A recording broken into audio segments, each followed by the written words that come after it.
पढ़ता हूं साहब कि सरहद पर दहशत गर्दों का कब्जा है।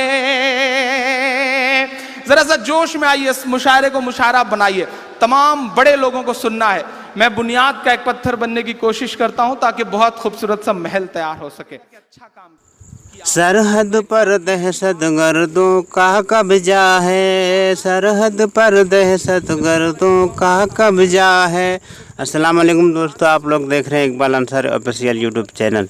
तो दोस्तों, इमरान प्रतापगढ़ी का बहुत ही खूबसूरत नज़म आपकी खिदमत में लेकर हाजिर हुआ हूँ, जो कि हमारे देश के हवाले से है और सैनिक हमारे देश में कितने शहीद हुए हैं उन्हीं के ताल्लुक़ से ये बहुत ही खूबसूरत नज़म इमरान प्रतापगढ़ी मुशायरे में पढ़ रहे हैं। तो दोस्तों, समझने के लिए वीडियो को अंत तक ज़रूर देखें। पसंद आ जाए तो एक लाइक, कमेंट और शेयर ज़रूर करें। अगर आप चैनल में पहली बार आए हैं तो चैनल को सब्सक्राइब कर लें।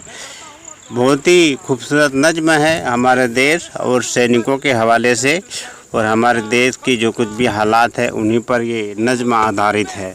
मुझे लगता है कि ये नज़्म इससे पहले नहीं देखे होंगे या देखे भी होंगे, ये तो मैं नहीं जानता। तो चलिए मुकम्मल नज़्म में बने रहिए। एक साहब जुमे की नमाज में बैठे हुए थे, चंदे वाला डिब्बा आता है सामने ना, चंदे वाला डिब्बा उनके सामने आया तो उन्होंने जेब से 10 रुपए की एक पुरानी सी नोट निकाली, बड़ी मोहब्बत से उस नोट को देखा और उसके बाद चंदे वाले डिब्बे में डाल दिया। डिब्बा आगे बढ़ने को ही था कि उनके पीछे बैठे हुए एक शख्स ने उनका कंधा थपथपाया और उनकी तरफ 2000 की एक नई नोट बढ़ाई। भाई साहब ने बहुत अकीदत से उस पीछे वाले इंसान को देखा और वो 2000 की नोट लेकर के उसे भी चंदे के डिब्बे में डाल दिया। जब डाल दिया तो पीछे वाले शख्स ने उनसे कहा कि भाई साहब, देख करके पैसे निकाला करिए, कभी कभी जेब से इस तरह से पैसे निकल जाते हैं, गिर जाते हैं, लेकिन अब पछताए हो क्या जब चिड़िया चुग गई थे। मैं पढ़ता हूं और दुआएं मांगता हूं आपसे साहब कि सरहद पर दहशत गर्दों का कब्जा है, मुल्क पे झूठे हमदर्दों का कब्जा है, मुल्क पे झूठे हमदर्दों का कब्जा है। एक के बदले 10 सर की उम्मीद न रख। ये शायरी की भाषा नहीं है, लेकिन नया खून है तो मेरा ख्याल है कि थोड़ा बहुत गुस्सा आप सबकी शिरकत चाहता हूं। जो लोग खड़े हैं उनसे भी गुजारिश कर रहा हूं कि उनकी भी शिरकत हो। कि मुल्क पे झूठे हमदर्दों का कब्जा है, एक के बदले 10 सर की उम्मीद न रख। दिल्ली तुझ पर नामर्दों का, दिल्ली तुझ पर नामर्दों का कब्जा है। कि सूरज लहू लुहान पड़ा है चाहत का, साहेब रोशनदान की बातें करते हैं। आजाद साहब बैठे हैं इसलिए ये मिसरे ज्यादा प्रासंगिक हो जाते हैं। मैं पढ़ता हूं साहब कि सूरज लहू लुहान पड़ा है चाहत का, साहेब रोशनदान की बातें करते हैं।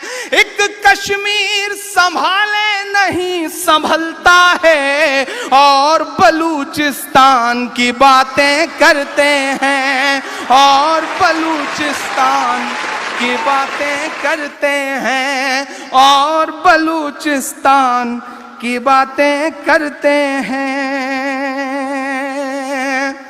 मैं पिछले 1 महीने से लगातार सोशल मीडिया सब जगह नजरें गड़ाए हुए हूं। मैं सोच रहा हूं कि भ्रष्टाचार की बड़ी बड़ी बात करने वाले, किसानों के लिए अपना जीवन त्याग देने की बातें करने वाले कुछ लोग आखिर हैं कहां। 6 किसानों के सीनों पे सीधे गोलियां से नंगे पड़ा रहा, लेकिन आवाजें नहीं आई। तब मुझे लगता है कि मुझे ये मिसरे पढ़ना चाहिए कि भारत मां की आंख के तारे कहां गए, आरएसएस के राज दुलारे कहां गए, भारत मां की आंख के तारे कहां गए, आरएसएस के राज दुलारे कहां गए। अच्छे दिनों की तरह उन्हें भी खोज रहा, कोई बताए अन्ना हजारे कहां गए, कोई बताए अन्ना हजारे कहां गए। आजकल एक तस्वीर बहुत वायरल हो रही है, अन्ना जी सोने जा रहे हैं और हाथ जोड़ के कह रहे हैं कि मैं सोने चल रहा हूं, जब कांग्रेस की सरकार आ जाए तो मुझे जगा दीजिएगा। तो मेरा ख्याल है कि वो सो रहे हैं, अल्लाह करे जल्दी ही उन्हें जगाने की नौबत आए। मैं 4 मिसरे और पढ़ता हूं साहब कि नफरत वाले मजदूरों को भेजो ना। ऐसे ऐसे वीडियो आ रहे हैं साहब कि चीनी सैनिकों के सीने पे, ऐसे सीने पे हाथ लगा करके उनसे मिन्नतें की जा रही कि नहीं ये आपकी लाइन नहीं है, आप चले जाओ, आप यहां क्यों आ रहे हो। उधर सरहद पर जब देखो तब कभी 3 जवान शहीद, कभी 4 जवान शहीद।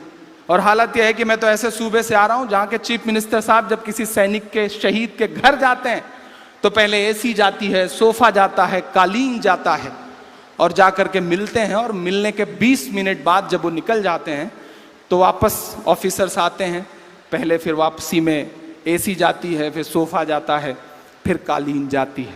तब मैं मिसरे पढ़ता हूं साहब, मैं उपाय बताता हूं कि नफरत वाले मजदूरों को भेजो ना। अगला काफिया आपको मजा दे तो फिर मुझे भी लगना चाहिए कि आप बेदार लोग हैं। कि नफरत वाले मजदूरों को भेजो ना, साध्वी प्राची सी हूरों को भेजो ना। बड़ी कमजोर सी ताली।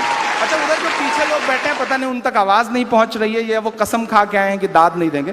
थोड़ा सा आपकी भी दाद वाद मिले, क्योंकि आपकी दाद हमारे लिए वैसे ही है जैसे अमर सिंह के लिए जया प्रदा, तो थोड़ा सा ठीक ठाक ढंग से बजेगी तो अच्छा रहेगा। मैं पढ़ता हूं साहब कि साध्वी प्राची सी हूरों को भेजो ना, नफरत वाले मजदूरों को भेजो ना। गाय के नाम पे जो आतंक मचाते हैं, सरहद पर उन लंगूरों को भेजो ना, सरहद पर उन लंगूरों को भेजो ना, सरहद पर उन लंगूरों को भेज। तो जी हाँ दोस्तों, अभी प्राण प्रतापगढ़ का बहुत ही खूबसूरत नज्म समाप्त कर रहे थे, जो कि सैनिकों और हमारे देश के हवाले से थे। तो दोस्तों, इस नज्म को आपको कैसा लगा और क्या समझा, कमेंट करके ज़रूर बताएं। तब तक के लिए मिलते हैं अगले नए वीडियो में।